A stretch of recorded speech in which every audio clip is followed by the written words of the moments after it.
Now let's start with the next question, and that is question number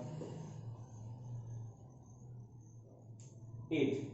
A statue 1.6 meter tall stands on the top of a pedestal. A statue 1.6 meter tall language को समझना बहुत जरूरी है.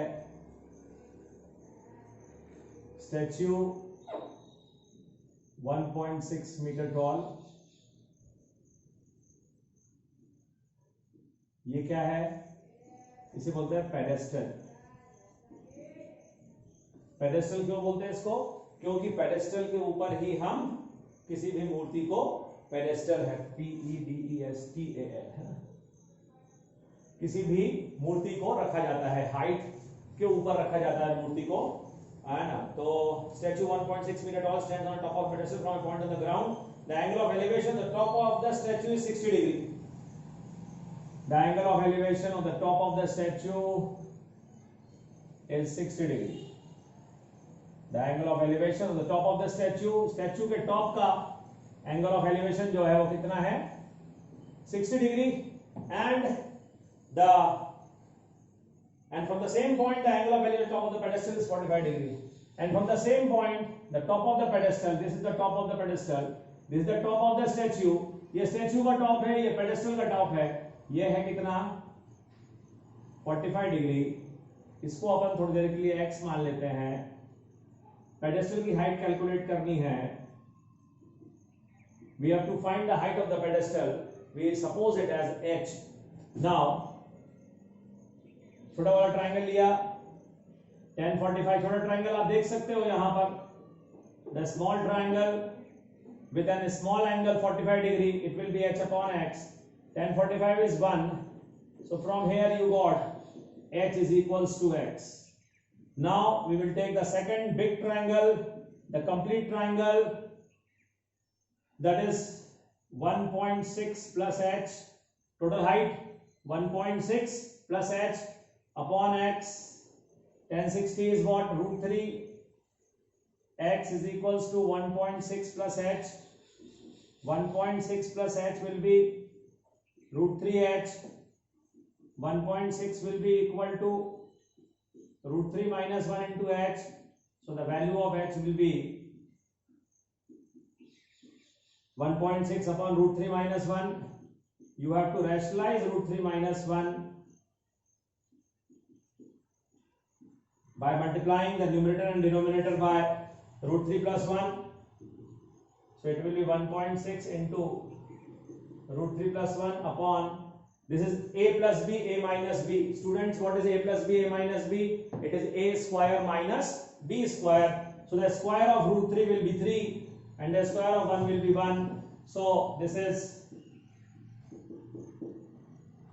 will be 2.8. So the answer will be 0.8 into root 3 plus 1 meters. तो ये होगा, this will be the height of the pedestal. Height of the pedestal will be 0.8 into root 3 plus 1. अब यहां पर आपको पता है root 3 plus 1 की वैल्यू होती है 1.73, उसमें 1 जोड़ देंगे 2.73 हो जाएगा. तो आप इसको ऐसे भी लिख सकते हो, h will be equal to 0.8 into 2.73. क्योंकि रूट 3 की वैल्यू 1.73 होती है, प्लस 1 करेंगे 2.73 हो जाएगी. तो h will be equal to 4 8 2 8 so 58 का 8 carry 5 to 16 by 21. तो it will be 2.184 meters. ये भी आप लिख सकते हो, क्योंकि आपको अगर डेसिमल में आंसर लिखना है तो डेसिमल में आंसर लिखिए. अगर आपको डेसिमल में नहीं लिखना है आंसर, आपको इररेशनल फॉर्म में आंसर को लिखना है, तो आप इररेशनल फॉर्म में भी आंसर्स को लिख सकते हैं. जैसा भी आपको ठीक लगे आप करें, कोई कैलकुलेशन की पॉइंट ऑफ व्यू से कोई प्रॉब्लम नहीं है. So now let's move on to the next question, and the question is the angle of elevation the top of a building from the foot of the tower is 30 degree. The angle of elevation of the top of the building from the foot of the tower, the angle of elevation of the top of the building, ये building है, from the foot of the tower, ये वाला tower है, ये tower का foot हो गया, ये टावर का टॉप हो गया, ये टावर का फुट हो गया, ये बिल्डिंग का टॉप हो गया, ये बिल्डिंग का फुट हो गया.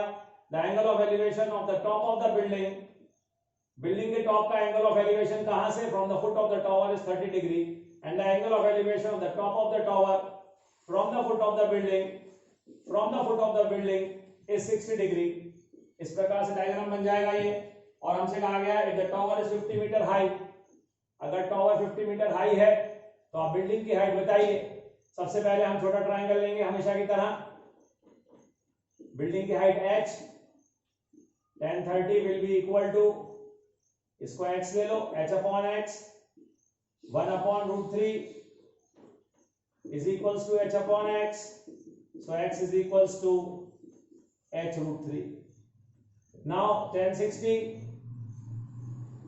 बड़े ट्रायंगल की बात करेंगे हम। जब tan 60 की बात करेंगे, बड़ा एंगल बड़ा ट्रायंगल, छोटा एंगल छोटा triangle, tan 60 50 upon x, tan 60 की वैल्यू होती है √3, 50 upon x, 50 is equals to √3x, तो 50 is equals to x की वैल्यू क्या आई थी, h √3। the value of x was h √3, तो x की जगह पे h √3, 3h is equals to 50, h is equals to 50 upon 3 meters। so in this way you will be getting, क्या कहा गया था कि टावर के फुट से बिल्डिंग के टॉप का एंगल ऑफ एलिवेशन 30 डिग्री है और बिल्डिंग के फुट से टावर के टॉप का एंगल ऑफ एलिवेशन 60 डिग्री है। अगर टावर 50 मीटर्स का है तो बताइए बिल्डिंग की हाइट क्या होगी। तो हमने इस तरह से छोटा ट्रायंगल लिया पहले, फिर बड़ा ट्रायंगल लेकर के वैल्यू सब्स्टिट्यूट करके और हमारा बिल्डिंग की हाइट आ गई 50 अपॉन 3। 50 अपॉन 3 को आप 16.6 भी लिख सकते हैं, 16.67 भी लिख सकते हैं, 16.7 भी लिख सकते हैं, 16/2/3 भी लिख सकते हैं। बहुत सारे फॉर्म्स में आप उसे रिप्रेजेंट कर सकते हैं, आपकी मर्जी जिस फॉर्म में आपको उसे रिप्रेजेंट करना है। कोई भी आंसर गलत नहीं माना जाएगा, जैसे भी आप उसे लिखना चाहें आप लिख सकते हैं। कई प्रकार से आप इस आंसर को रिप्रेजेंट करें, कोई दिक्कत नहीं है। Now let's move on to the next question. We have question number 10 now. Two poles of equal heights are standing opposite to each other on the either side of the road which is 50 meter wide. Two poles of equal height are standing on the either side of the road which is 80 meter wide. दो पोल खड़े हुए हैं road के, एक इस तरफ एक उस तरफ। रोड की चौड़ाई जो है वो 80 मीटर है। अगर रोड की चौड़ाई 80 मीटर है और एक पोल इस तरफ खड़ा है और एक पोल उस तरफ खड़ा है, दोनों पोल की हाइट सेम है। From a point between the road पर कहीं कोई पॉइंट लिया गया एक, वहां से पहले वाले पोल का एंगल ऑफ एलिवेशन 60 डिग्री बनता है, जबकि दूसरे वाले पोल का एंगल ऑफ एलिवेशन 30 डिग्री बनता है। जो पॉइंट ऑब्जेक्ट के नजदीक होगा उसके लिए एंगल ऑफ एलिवेशन हमेशा ज्यादा होगा। जो पॉइंट ऑब्जेक्ट से दूर होगा उस ऑब्जेक्ट के टॉप का एंगल ऑफ एलिवेशन हमेशा कम होगा, क्योंकि जब आप दूर रहते हैं तो एंगल ऑफ एलिवेशन कम रखना पड़ता है, जब आप पास रहते हैं तो एंगल ऑफ एलिवेशन बढ़ा के रखना पड़ता है। तो इस प्रकार से ये हमें दिया 60 degree. Find the height of the poles and the distance of the point from the poles. हमें ये डिस्टेंस x निकालना है, ये 80 माइनस x हो जाएगा।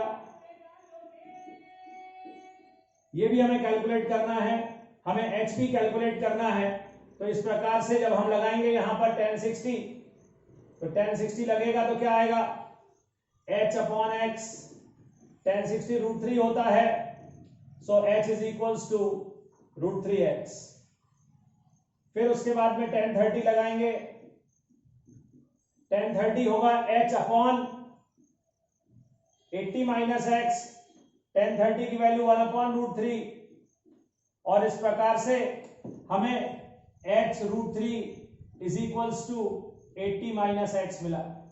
अब h की वैल्यू कितनी आई थी, √3x।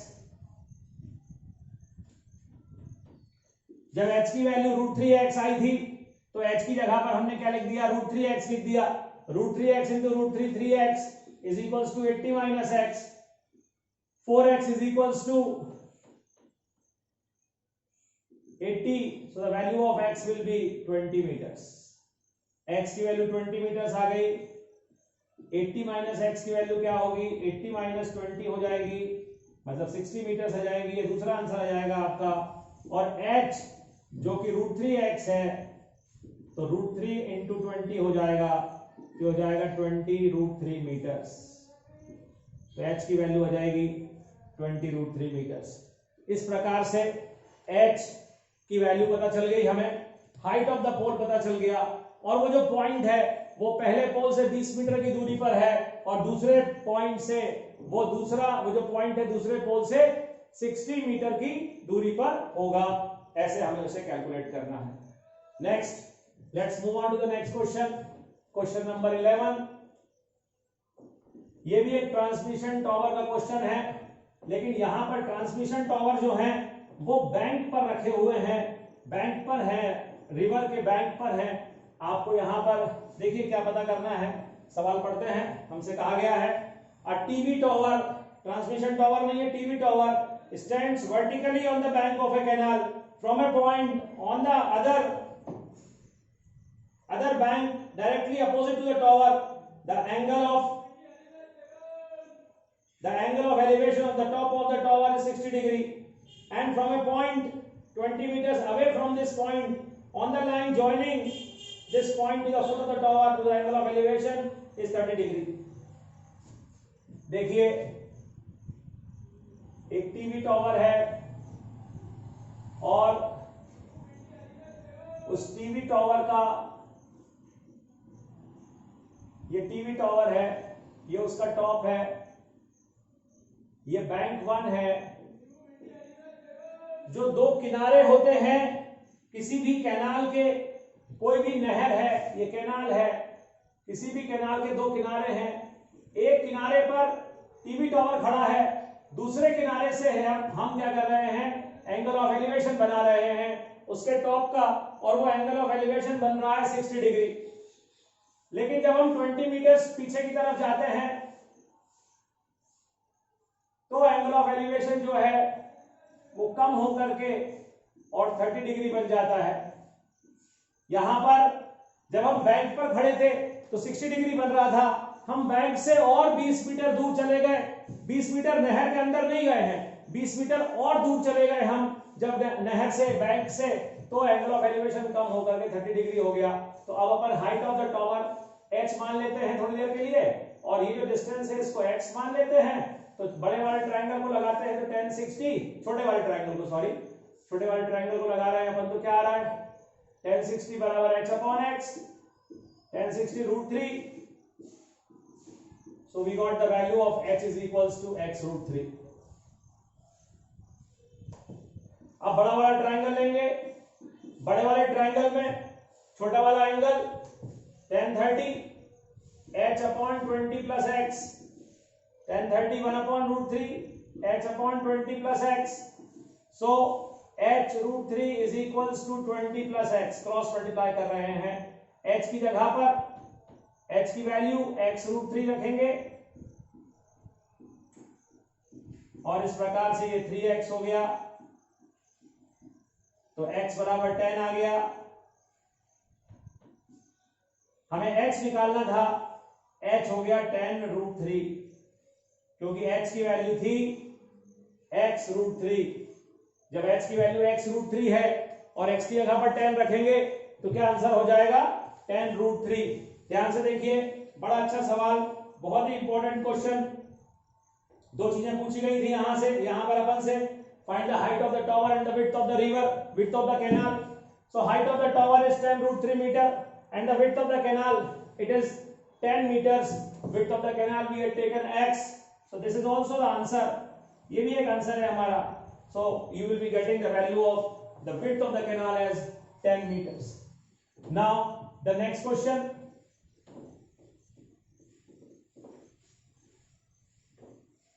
in the next question we have from the top of a 7 meter tall building the angle of elevation on the top of a cable tower is 60 degree. अब देखिए, from the top of a 7 meter tall building, अब building के top पर हैं अपन, ठीक है ना, as observed from the top of a 7 meter high building, the angle of elevation of the top of the cable tower is 60 degree। 7 metre high पर खड़े होकर के, 7 मीटर हाई बिल्डिंग पर खड़े होकर के केबल टॉवर के लिए एंगल ऑफ एलिवेशन बना रहे हैं। केबल टॉवर के टॉप के लिए एंगल ऑफ एलिवेशन बना रहे हैं, कहां से?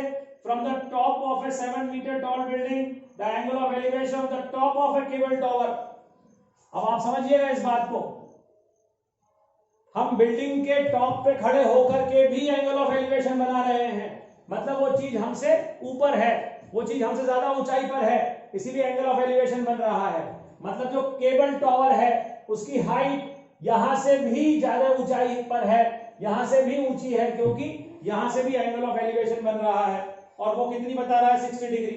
And the angle of depression of his foot is 45 degree. लेकिन उसके फुट का जो एंगल ऑफ डिप्रेशन है वो कितना है? 45 डिग्री है। तो क्योंकि ये 7 है, ये पूरी हाइट को अपन x मान लेंगे, क्योंकि हमें कैलकुलेट करना है, we have to find the height of the cable tower, so that is h, this is 7, so how much is left? It is x minus 7। ये ध्यान रखिएगा, फिगर्स को जरूर ध्यान रखिए, क्योंकि फिगर अगर बन गया तो समझ लो कि सवाल हो गया, फिगर गलत बना तो समझ लो कि सवाल पूरा गलत हो गया, तो इसीलिए ध्यान रखिएगा। तो क्या किया अपन ने? टोटल हाइट ऑफ द, देखिए ट्रांसमिशन टॉवर की हाइट हमें कैलकुलेट करनी है, इसीलिए पूरे ट्रांसमिशन टॉवर की हाइट को अपन ने क्या मान लिया? पूरे ट्रांसमिशन टॉवर की हाइट को अपन ने h माना है। ये नहीं करना कि ये 7 है बाकी का h कर लिया, नहीं, जो पूरा टॉवर है जिसकी हमें हाइट कैलकुलेट करनी है, पूरे को h मानिए। डायग्राम में थोड़ी मेहनत हो जाए भले ही, लेकिन कैलकुलेशंस हमारे गलत नहीं होना चाहिए, कैलकुलेशंस कठिन नहीं होना चाहिए, इसीलिए ये इस प्रकार से हुआ। सबसे पहले हम ये वाला ट्राइंगल लेंगे, 1060 x minus 7 upon x, so x minus 7 is equals to x root 3, then 1045 will be 7 upon x, 1045 is 1, so the value of x will be 7. Now using this equation, h minus 7 is equals to 7 root 3, h is equals to 7 into root 3 plus 1, ये आ जाएगा आपका height. क्योंकि क्या होता है, कुछ लोग क्या करते हैं, इतना h मान लेंगे और ये बाकी का 7 है, तो एग्जाम में जब आंसर आता है तो वो h लिख के छोड़ देते हैं आंसर को। अभी आंसर h थोड़ी था, आंसर तो h plus 7 है, टोटल हाइट निकालनी थी, तो अकेला h जैसे ही उनका वेरिएबल आ गया तो h लिखकर छोड़ दिया। अब h आंसर थोड़ी है, h is not the answer, h plus 7 will be the answer for according to that diagram। तो वो मिस्टेक हो जाती है, आंसर रॉन्ग हो जाता है, इसीलिए ध्यान रखिएगा, पूरे को सपोज करा करिए हमेशा, पूरा कंप्लीट जो पूछा गया उसको पूरे को सपोज करा करिए। Now let's move on to the next.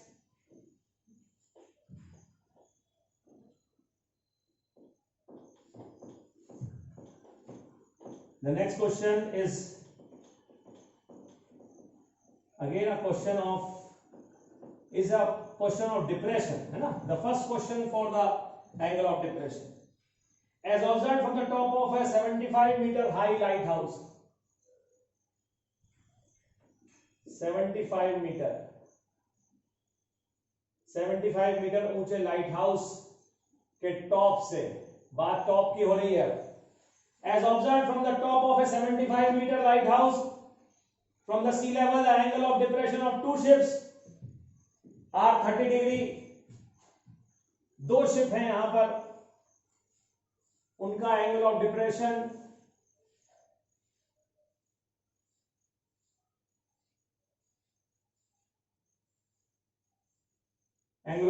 के लिए लेवल लाइन बनानी पड़ेगी, बिगर लेवल लाइन के एंगल ऑफ डिप्रेशन नहीं बनता, वीडियो के शुरुआत में मैंने आपको बता दिया था 30 डिग्री छोटा एंगल, 45 डिग्री बड़ा एंगल, ये एंगल ऑफ डिप्रेशन है।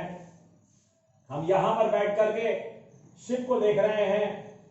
अगर हम यहां पर बैठ करके शिप को देख रहे हैं तो हम नीचे की तरफ देख रहे हैं। जब हम नीचे की तरफ देख रहे हैं तो एंगल ऑफ डिप्रेशन बनेगा। जब एंगल ऑफ डिप्रेशन बनेगा तो लेवल लाइन बनाना जरूरी है। लेवल लाइन जरूर बनाइएगा, नहीं तो गलत हो जाएगा। तो इस प्रकार से ये हमें क्या बताना है, डिस्टेंस बिटवीन टू शिप्स बताना है।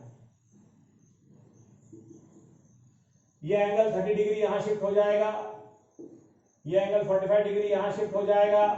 पास वाला एंगल हमेशा बड़ा होता है, ये हमेशा ध्यान रखिएगा। tan 45 75 अपॉन y, tan 45 की वैल्यू 1, तो y की वैल्यू कितनी आ गई 75। फिर tan 30 दूर का एंगल है, छोटा होगा 75 upon x plus y. tan 30 1 upon √3 होता है 75 अपॉन x प्लस वाई, और इस तरह से आया ये x plus y is equals to 75 √3। The value of y we got 75, so 75 √3, and finally the value of x will be 75 into √3 minus 1. This will be the distance traveled by the two ships. Distance traveled by the ship when the angle of elevation changes from 30 degree to 45 degree. So this was question number 13. Now one more question, very important question. As in question number 6, the height of the observer is given. In question number 6, the height of the observer is given. Here also the height of the observer is given. So take care when the height of the observer is given. Make the angle of elevation with the position of eyes, the observer, eyes of the observer. जो भी आप angle of elevation बनाओ वो eyes of the observer के साथ बनना चाहिए। इस बात का आपको ध्यान रखना पड़ेगा। Now let's move on to the next question. A 1.2 meter tall girl spots a balloon.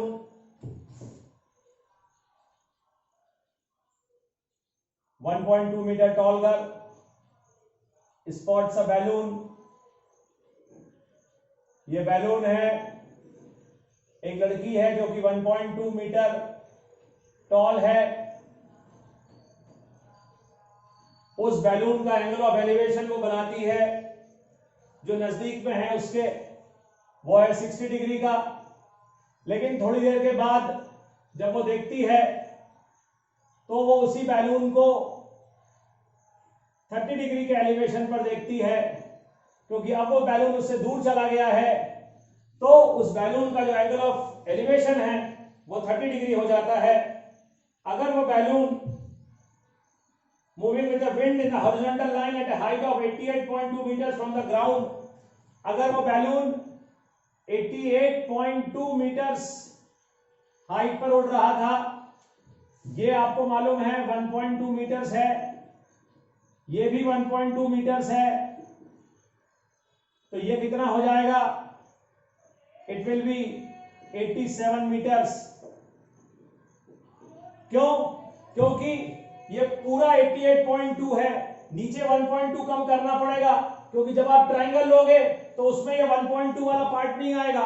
तो 88.2 में से 1.2 माइनस करेंगे तो कितना बचेगा, 87 बचेगा। अब आप लगा दीजिए यहां पर, ये x है डिस्टेंस, ये डिस्टेंस y हो गया।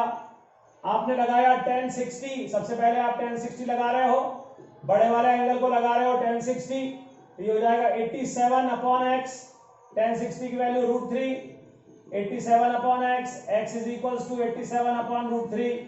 अगर आप इसे रैशनलाइज करोगे तो ये हो जाएगा 87 √3 अपॉन 3, और 3 2 6 3 9 27, 29 √3 मीटर से जाएगा यहां पर।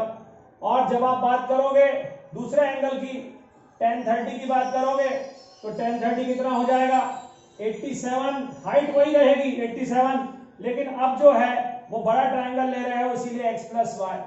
tan 30 1/√3 होता है, इसीलिए आपको यहां पर x plus y is equals to 87 √3 मिलेगा। The value of x already we got 29 √3, plus y is equals to 87 root 3. So the value of y will be 58 root 3. Means the balloon has traveled a distance of 58 root 3 in that time interval from point x to the point. Okay, so here what you have seen that the angle of elevation is changing. Previously it was 60 degree for the top of the balloon. Then the balloon flew and now the angle of elevation reduced to 30 degree. So from 60 to it become 30 degree. तो पहले हमने क्या करा, छोटा वाला triangle लिया, तो ये 87 हो जाएगा, ध्यान रखिएगा 88.2 नहीं रहेगा, ये 87 हो जाएगा और 87 अपॉन x हो जाएगा. सॉल्व करिए, x की वैल्यू आ गई 29 रूट 3. फिर बड़ा ट्रायंगल ले लिया, जब बड़ा ट्रायंगल लेंगे तो छोटा वाला एंगल लेंगे 30 डिग्री वाला बड़ा ट्रायंगल, तो ये रहेगा 87 ही, लेकिन नीचे x प्लस y हो जाएगा. तो फिर हमने उससे y की वैल्यू निकाली. Now let's move on to the next question, number 15, and the question is: a straight highway leads to the foot of a tower. A straight highway leads to the foot of the tower. एक tower के foot से होता हुआ एक straight highway जा रहा है. A man standing at the top of the tower. यहां पर आदमी खड़ा हुआ है. Observes a car. एक कार को देखता है. जब आदमी ऊपर खड़ा है और नीचे से कार जा रही है, देखेगा तो एंगल ऑफ डिप्रेशन ही बनेगा. ये ध्यान रखिएगा. वो कार को देखता है और एंगल ऑफ डिप्रेशन बनाता है 30 degree, which is approaching toward the foot with a uniform speed. और ये कार किस तरफ आ रही है? फुट ऑफ द टॉवर की तरफ आ रही है with a uniform speed. After 6 seconds, 6 second के बाद, after 6 seconds, the angle of depression changes to 60 degree. The angle of depression of the car changes to 60 degree. So now we have to tell that in how much time the car will reach the shore. कितनी देर में ये car यहां से यहां आ जाएगी? नहीं, यहां से यहां नहीं आएगी, यहां से यहां आएगी. ये डिस्टेंस हमें कैलकुलेट करना है और फिर हमें टाइम कैलकुलेट करना पड़ेगा कि कितने देर में ये कार है जो ये C2 से यहां तो आ चुकी है, वो 6 सेकंड में C2 पर आ चुकी है 6 सेकंड में. अब C2 से यहां पर आने में उसको कितना टाइम लगेगा वो हमें निकालना है. तो पहले हमने ये 30 डिग्री को नीचे लेकर के आ गए, ये 60 डिग्री को यहां ले आए, tan 60 हो गया h अपॉन y, h बराबर y रूट 3. फिर tan 30 h upon x plus y. बड़ा ट्रायंगल लेंगे, ध्यान रखिएगा, h upon x plus y. हमारे पास जो h की वैल्यू है वो h की वैल्यू y रूट 3 है, तो ये h रूट 3 होगा. तो y root 3 into root 3, x plus y is equals to 3y, x is equals to 2y आ गया. अगर x 2y है मतलब y जो दूरी है वो x की आधी है. The distance y is half of x. So the distance traveled, when the distance traveled is x, the time is 6 seconds. When the distance traveled is x, the time is 6 seconds. Then what will be the time when the distance traveled is y? Y time क्या है? Y distance क्या है? Y distance x का आधा है. अगर x का आधा है तो x में अगर 6 सेकंड लगे थे तो y में कितने सेकंड लगेंगे? 3 सेकंड लगेंगे, क्योंकि जो कार है वो यूनिफॉर्म स्पीड पर मूव कर रही है. Car is moving at a uniform speed. Therefore time taken to reach the shore will be 3 seconds. Why it is 3 seconds? I told you that to travel x meters, the time taken is x 6 seconds. To travel x meter, the time taken is 6 seconds. Now what is happening here? The distance y is half of x. ये x का आधा है.